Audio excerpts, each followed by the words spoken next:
Welcome, everybody, again to this week's Mayor and Supervisor Update. I'm Chris Carosa, publisher of the Mendon-Honeoye Falls-Lima Sentinel, and we come here every Sunday, roughly at 1 o'clock, maybe 1:15 if you're watching on YouTube. Who knows when it shows up, but we will be here showing you what's going on in our towns and villages. Let's start off today with John Moffett, Mayor. I called you the mayor last week. Sorry, Rick. Supervisor of the town of Mendon. John, what's happening in Mendon? So today I thought, I'd take the opportunity to talk a little bit about our budget that I spoke about last week, and pardon the glasses, but I've got a few numbers I want to refer to. And as I mentioned, Monday, the 14th, I'll be presenting the tentative budget. The town board will review that, make any changes. We'll meet again on the 28th, hopefully move that to preliminary status, and have a public hearing, most likely October 19th, where we probably would be adopting a final budget. But I did want to give a little bit of information about that, and that is that our rate, which town outside the village, because there's two rates for the town of Mendon. There's a rate for town outside the village, and there's a village rate. So a lot of people wonder why, and that is simply because the village taxes village residents and provides certain services to village residents that the town does not provide. So for towns that have villages, it's a little bit different, but our rate is $2.67 per thousand.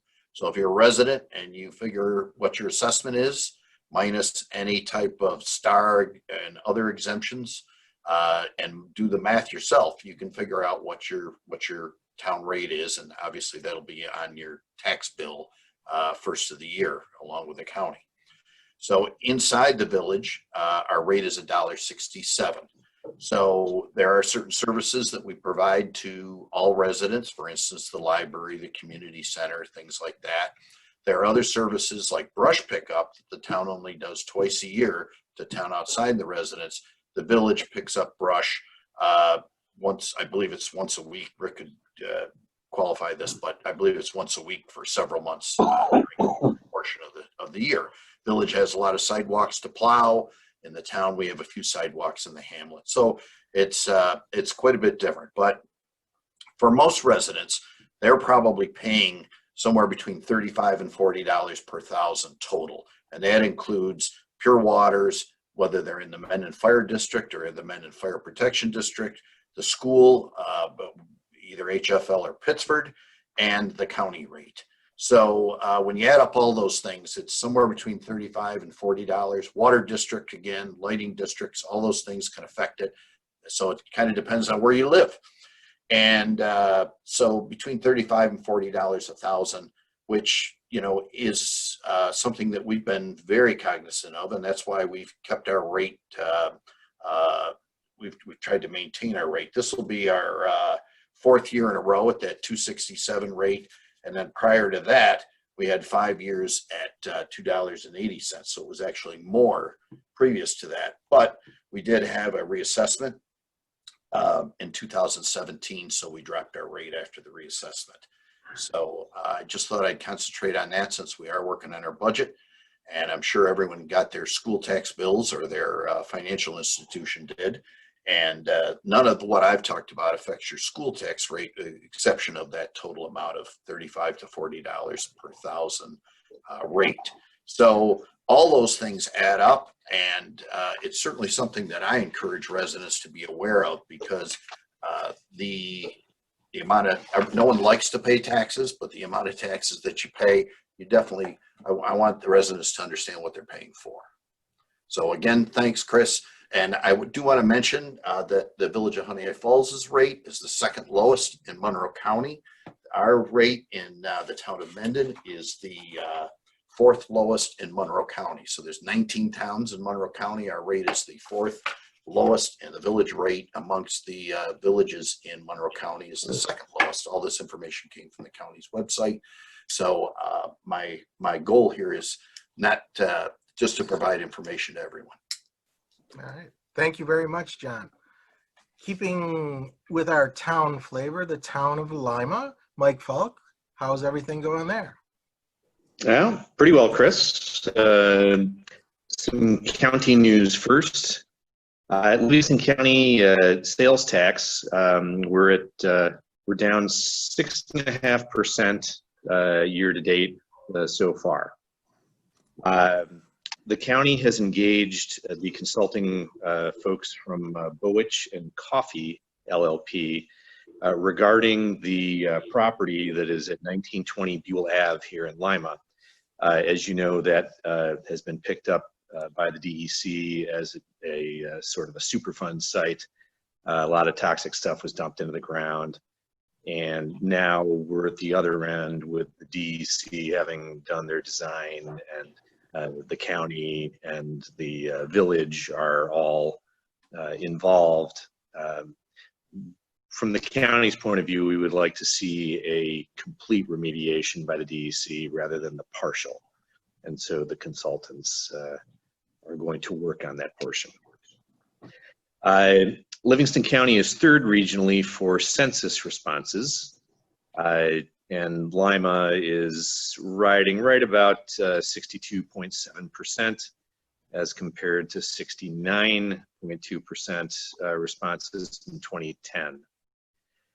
New York State overall has a 61.9% response rate compared to the national average of 65.5. It is not too late for folks to participate in the census and try and bump your individual towns and counties up. My2020census.gov is where you can go. It only takes a couple minutes to fill it out. This is the final push now to get the numbers ready. And then the last quarter of the year, the Census Bureau puts together everything for the release at year end. Livingston County Veteran Services Director Jason Skinner has been named the Veteran Indigent Burial Designee for Livingston County. Each county has to designate somebody to that position to allow access to the funding that New York State puts away every year just for the burial for veterans who die without any means to make that happen. This allows Mr. Skinner to have access to funds for headstones and burial arrangements and things like that. A big thank you goes out to Lima's Kenneth B. Keating VFW Post 26 for donating $500 to the Livingston County Veteran Suicide Prevention Program. Just a reminder, Livingston County has the highest per capita veteran suicide rate in New York State. And if you or your business would like to pitch in, you can contact Veterans Services Officer Jason Skinner at 243-7960, or you can call me at the Lima Town Hall, 582-1130, and I can help you make the arrangements. Mike, can you repeat that first number because your audio went? Sure, it's Jason Skinner is 243-7960. Or you can get me at the town hall at 582-1130. Thanks. And that's all I have. All right. One other clarification, because I garbled the drop in sales tax. Did you say 16.5%? 6.5%. 6.5. That's why I asked. That's a big difference. All right. Thanks, Mike. Yep. Rick, Village of Honeoye Falls. Rick, the mayor of Village of Honeoye Falls. How are we doing there? We're doing good, Chris, and good to see you and everyone else online today as well. I just wanted to first mention, and I thank Supervisor Moffett. John always does a great job of explaining the budget process and the town and village, the way we work together, but also how the taxes work. And I do appreciate that, both as a resident and as the local mayor. And I agree with John 100%. No one likes to pay taxes, and no mayors or supervisors want to raise the limits. But, we're all under great stress and the way things have been. So again, kudos to Mendon for their process, and we'll certainly be getting into that very soon. As mentioned last week, the Ontario Street storm sewer project was awarded. All the paperwork has been signed for that. The project is moving forward. While we don't have an absolute start date, we are anticipating September 21st, so just a week or so away. We do anticipate a 2 to 3 week shutdown of Ontario Street from East Street to Church Street, and really keeping that open to local traffic only. Certainly the hope would be that as work is done, there'll be a lane open, but letters have gone out to all the residents and a couple of businesses there on Ontario Street. All notifications have been made or are being made to, again, the town of Mendon, the HFL school district, Monroe County sheriffs, all of our EMS, et cetera, are aware or will be aware of this. But we're excited to finally get this project moving forward. We started looking at some of our initial discussions on this project that go back to 2017. We really, believe it or not, we've been working hard to get this project moving forward. We ran into a couple of issues that I won't get into on this call, but it took some time. I also mentioned last week that our Assemblywoman Marge Burns was instrumental in getting us $100,000 for this project, and that we were actually trying to get some more. As of right now, I'm very happy to say that the state and through the support of Assemblywoman Burns has added another $50,000 to that. So we're anticipating getting $150,000 for this project, which is huge for us, especially with the lower sales tax revenue, et cetera, et cetera. It really is very helpful. So we appreciate her efforts. We are set still for our Good Vibes Flowing concert on September 19th. So that's a week from yesterday, a week from this past Saturday. We're moving forward with the concert. We do have a couple of food trucks coming in that will be parked out on Main Street. We will be shutting down Harry Allen Park 100%. And what I mean by that is the Harry Allen Drive, the loop around Harry Allen Park, if you will be shut down.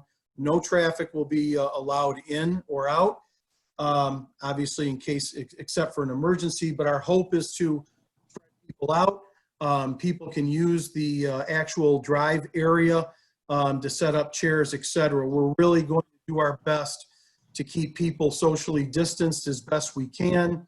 We will have some hand wash and sanitizer and mask stations set up if anybody needs them.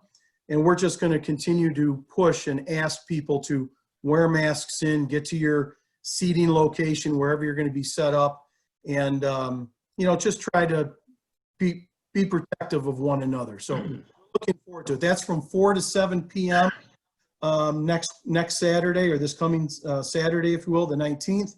And if there is, the outlook is good weather, but if that changes, the following Saturday would be the rain date.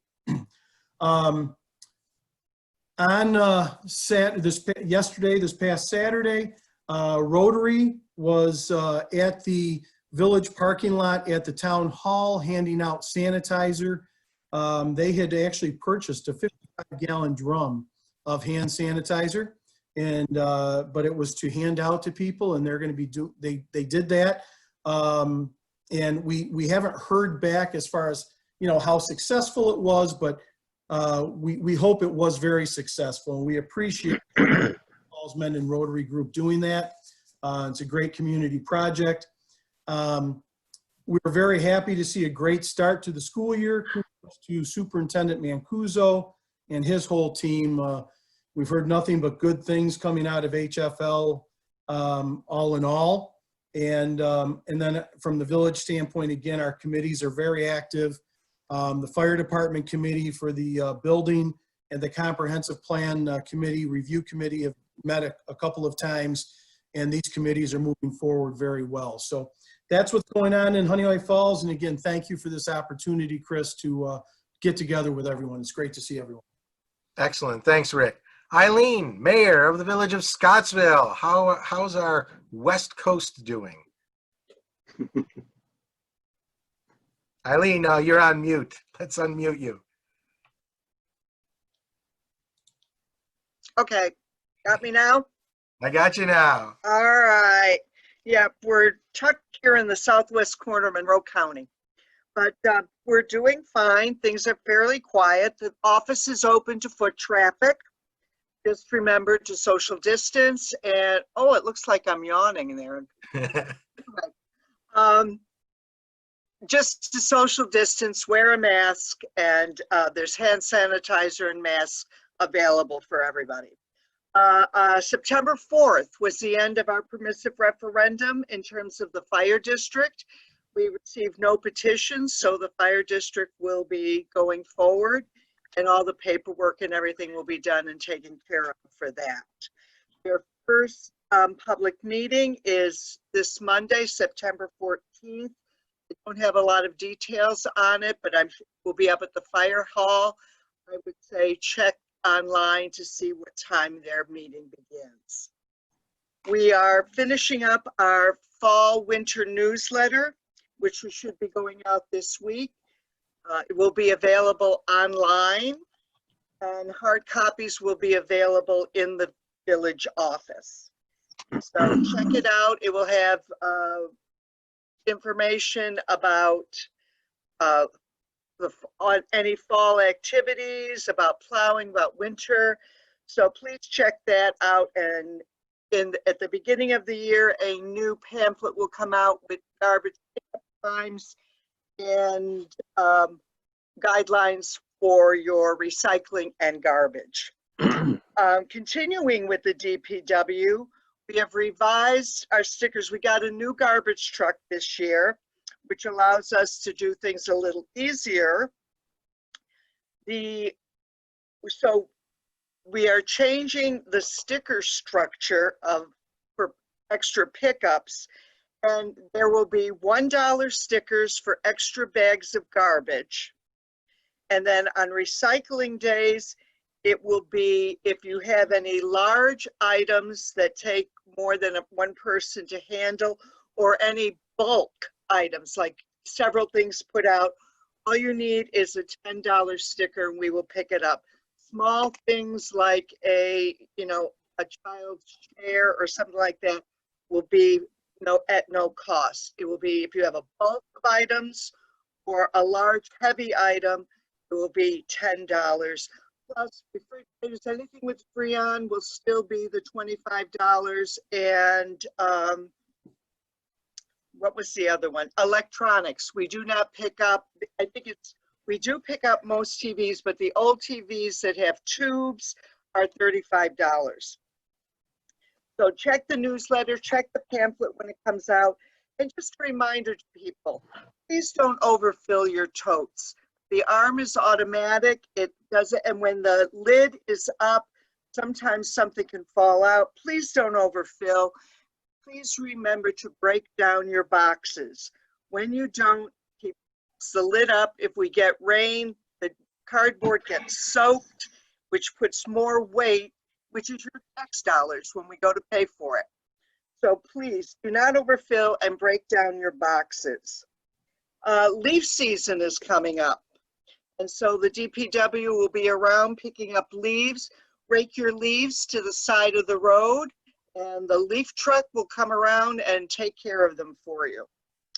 A big thank you for our DPW. They finished their sidewalk on Owaka Place and got lots of kudos from the residents in that area. And now they are moving on to drainage issues. There's several drainage issues that are going to be taken care of this fall. Next year, they're looking to put CHIPS money toward road work around the village. There are several streets and roads that need some repair, so our CHIPS money is going to go toward that. Arbor Day is October 10th. It will be celebrated at the small area at the corner of Grove and Rochester Streets, where the Scottsville Village sign is. Some trees will be planted, But just a reminder, because of the COVID, it's limited to about 25 people. It's a small area. So please, if you can't be there, do something maybe in your yard for Arbor Day on October 10th. Our village election is September 15th. The polls will be open down at the municipal building. And there are 2 seats open for trustees on the village board. And that's about it for Scottsville. All right. Thank you very much, Eileen. Jerry, Rush, tell me, what is it about Rush that I should know? Rush is the best kept secret in Western New York, and I am delighted to be able to report some of the measures that are used to determine it as being the best kept secret in Western New York. We have opened our entire town hall, which I think I reported last week, but I want people to know that it continues to function without incident. And we've had a steady stream of people, not a lot of people, but a steady stream of people coming in to seek services. And they're going to be coming in to pay their tax bills, et cetera, et cetera. We have produced a tentative budget. I don't want to get into the level of detail that John got into, because until we get the adopted budget in November, things could change. I hope they won't, but they could change. The reason I hope they won't is because based on our tentative budget, we are going to have flat tax increase for 2021, 0%, but that can all change. We are going to go through a reassessment in 2021, and the effects of that reassessment will only be seen after that reassessment is completed. I know a lot of people get concerned about that, but it doesn't concern me, because we do have the ability to budget conservatively, and a reassessment shouldn't scare people. Sales tax seems to be on everyone else's mind. I'll just mention it because we took a big hit in the second quarter. I'm optimistic about what will happen in the third and fourth quarter and in 21. I hope the state continues to open so that sales tax revenue will be on the increase, and I'm sure everyone else feels the same way. In the town of Rush, this year we had, and I've mentioned this before, we had a volunteer gardening group who maintained all of the gardens around the town hall campus and elsewhere in the hamlet. It was a wonderful situation and relationship, and I can't thank those people, the 26 volunteers, who continue to this day to be involved and will shortly begin putting the plants to bed for the winter. Those people who use the Rush Library in the very next week or two will start to see construction repairs on the 15-year leak in the library roof. It's not just a roof replacement, which is going to be underway, but it's a complete redesign of the understructure with better air management, heat management, insulation management, and I'm convinced, and so are those who know more about it than I do, that the leaks in the roof will stop once and for all. Thank goodness. As I said earlier, our town hall is completely open. At every entryway, we have PPE materials, sanitizer, masks, toweling paper, and we will probably produce or provide those at every entrance for the foreseeable future, just to ensure that people have a way of sanitizing their hands and either coming in or going out. We've had sneeze shields installed in the assessor's office, the library desk, and the town clerk's office, which should help a great deal. We don't want to be part of any resurgence of the coronavirus. And as Eileen mentioned, the election will be here. It will be in the Rush United Methodist Church. We have 2 seats in Rush open, 4 candidates for the 2 seats. And that's a pretty exciting thing to look forward to in November. So, having said all that, I hope you understand why we are one of the best kept secrets in Western New York. Excellent. Every week, just enjoy hearing you, Jerry. Todd is our correspondent. He's the supervisor of the town of West Bloomfield, but he'll also maybe tell us a little bit about Ontario County. What's going on, Todd? Thank you, Chris. To follow up on Jerry's comment, I think one of the things that's most interesting as we get through kind of this time of the year and start to look at the tax rates and everything without making a commitment to West Bloomfield's tax rate at this point. We're still working through the preliminary. And as some of the other supervisors and mayors have indicated, the town and village tax rates are a relatively minor portion of our residents' overall tax bill. And even if you thought the tax rate was $3 out of your $35 to $40 of your tax rate, the changes that we make are significant to us as we go through our budgets, but they are still relatively minor in the overall scheme of things between county tax rate and the school tax rate and everything else. So I just want to kind of continue to point that out. It was an interesting aspect to our discussion with our residents when we were working on our new town hall, how much the town tax rate was really such a minor portion of the overall tax rate that the residents in New York State pay. At the County Board of Supervisors meeting last night, we learned that the July sales tax drop was about 18%. The August sales tax drop was about 12%. So we're starting to see a little bit of recovery from that perspective. So that was positive news. On behalf of the entire Ontario County Board of Supervisors, want to send a thank you to our approximate 50 county employees who took advantage of the county's early retirement package. We have, I think it's 51, but we're losing about 1,300 years of service.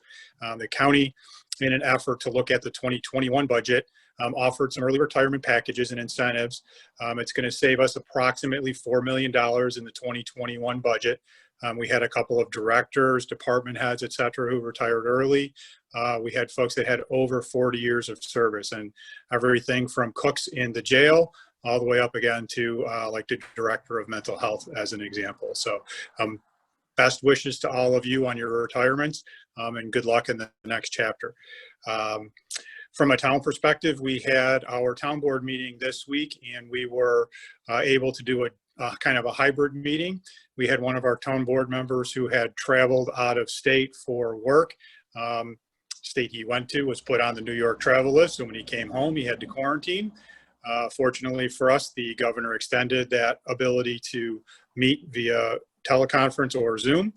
So that board member was able to participate in our meeting on Wednesday via Zoom, while the rest of the board was actually in the town hall. And so he was still able to vote, et cetera. So it's a nice way to take advantage of the ability to do hybrid and still be able to broadcast the meeting for residents who wanted to be. Last Friday, we had some students from RIT actually using Michael Prouty Park for drone practice. We have an RIT professor in town, and he teaches a class on, I don't know how to phrase it, whether it's dronesmanship or what the right term is for a drone operator, but there were students out there on Friday, and they will be there again this Friday. The park is a great place because it's challenging from a wind perspective, but it also allows a pretty good view, and we're hoping to get some new updated pictures to put on the town website from those students as they are able to get up and get some shots of the town hall and overall Michael Prouty Park. That's it for me. I hope everyone had a great weekend, and we'll look forward to seeing everyone next week. Oh, wait, sorry, One one more. more thing. I wanted Yeah. to point out, you asked about schools. So the Bloomfield School opened this week. One of the things that the superintendent pointed out, the teachers, all school staff, and the students were really excited to get back to the buildings, et cetera, and that has gone well so far. Some kind of glitches because the number of parents, and I'm going to guess we're seeing this across all of the districts, the number of parents who are choosing to not put their kids on buses and deliver them to school was much more significant, I think, than anyone really anticipated. And so the schools are very careful about who's allowed to pick up kids. They've implemented a new QR code that the staff can actually scan for each parent to make sure they're on the approved list to pick up kids. You know, we always hope that there's never any situations where somebody picks up somebody else's kid by mistake or take somebody else's kid and they weren't supposed to, et cetera. So that's a change to kind of their process to help minimize the traffic. But they had some delays early on with hundreds of cars actually lining up on Maple Ave to get into the elementary school. They did some traffic control and that has been greatly minimized towards the end of this week. So I want to thank the school staff for their willingness to do things a little bit differently and implement changes very quickly. And to the parents, thank you for your patience. It will continue to get better. And we will see that kind of as we move through the remainder of the school year. Thank you. All right, thanks, Todd. I should add that John Carell, the mayor of Lima, couldn't make it today because he was on the road, but he did send me some highlights from the village newsletter, which we'll include in the print edition of this discussion in this week's paper. And otherwise, you can just go to the town or the village hall and get a copy of the newsletter yourself if you haven't received one in your mail. Anybody else have any last minute items that you might have forgot to mention? Seeing none, want to thank everybody for being with us again this week. Thank the mayors and supervisors for giving us their lovely updates of their towns and villages. And we'll look forward to seeing you again next week. Bye-bye for now. Thank you, Chris. Have a good weekend.